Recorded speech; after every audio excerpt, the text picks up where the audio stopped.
सुल्तान Salahuddin Ayyubi के ज़माने में एक यहूदी जवान लड़की इस्लाम और इसकी तालीमात पर रिसर्च कर रही थी। उसने इस्लाम के बारे में बहुत कुछ सीखा, बहुत कुछ पढ़ा, मगर एक सवाल ऐसा था कि जिसका जवाब उसे मुसलमानों की किसी किताब या किसी आलिम दीन से ना मिल सका।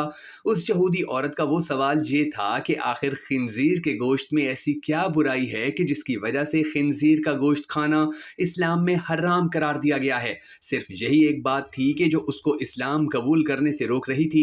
अपने इस सवाल का जवाब हासिल करने के लिए वो सुल्तान सलाहुद्दीन अय्यूबी के दरबार में पहुंच गई और अर्ज की कि ए सुल्तान मुअज्जम, मैं एक यहूदी लड़की हूँ। मैंने इस्लाम के बारे में बहुत कुछ पढ़ा और बहुत कुछ सीखा है, हत्ता कि मैं इस जगह पर आ खड़ी हुई हूँ कि इस्लाम को अपने लिए कबूल कर लूँ। लेकिन एक ऐसी बात है कि जो मुझे इस्लाम कबूल करने से रोक रही है, और वो बात ये है कि इस्लाम खंजीर का गोश्त खाने से क्यों मना करता है।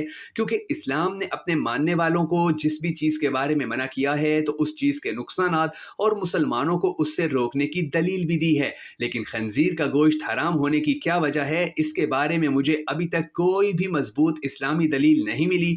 मैंने बाइबल को पढ़ा तो बाइबल में भी खंजीर का गोश्त खाने से मना नहीं किया गया। तो फिर सवाल ये है कि इस्लाम अपने मानने वालों को इसका गोश्त खाने से क्यों मना करता है।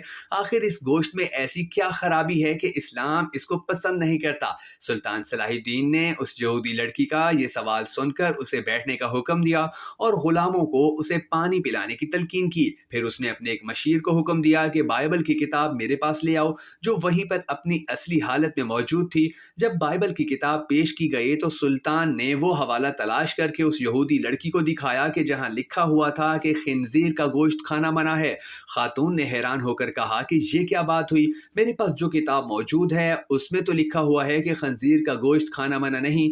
ये सुनकर सुल्तान ने जवाब दिया कि मुझे तरस आता है तुम्हारे उन लिखारियों पर कि जिन्होंने अपनी अय्याशियों के लिए इस पाक किताब को अपने लफ्जों से तब्दील कर दिया है। तुम्हारे पास जो बाइबल है ये अपनी असली हालत में मौजूद नहीं है। अभी तो मैंने सिर्फ इस किताब से ये साबित किया है कि खिंजीर का गोश्त खाना मना है, अब मैं इसे साइंसी लिहाज से भी साबित करूंगा। फिर सुल्तान ने उस औरत से कहा कि कल सुबह खिंजीर का गोश्त पकाकर मेरे दरबार में ले आना।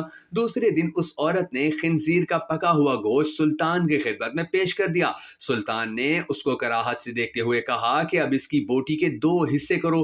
खातून ने जब छुरी से बोटी के 2 हिस्से किए तो दरमियान में से गोश्त कच्चा था। सुल्तान ने उस खातून से कहा कि क्या तुमने इस गोश्त को अच्छी तरह पकाया नहीं। तो वो कहने लगी, नहीं सुल्तान मुअज्जम, मैंने तो इसको बहुत अच्छी तरह से पकाया है। तो सुल्तान ने कहा कि अब तुम्हारी समझ में ये बात आ गई होगी कि ये हराम गोश्त है, इसे जितनी भी अच्छी तरह पकाया जाए ये दरमियान में कच्चा रह जाता है, और जब ये तुम्हारे पेट के अंदर जाता है तो बहुत सी बीमारियों का सबब बनता है। दूसरी बात ये कि सूअर जिस जगह रहता है ये अपने इर्द गिर्द की तमाम गंदगी, हत्ता के इंसानों की गंदगी को भी खा जाता है।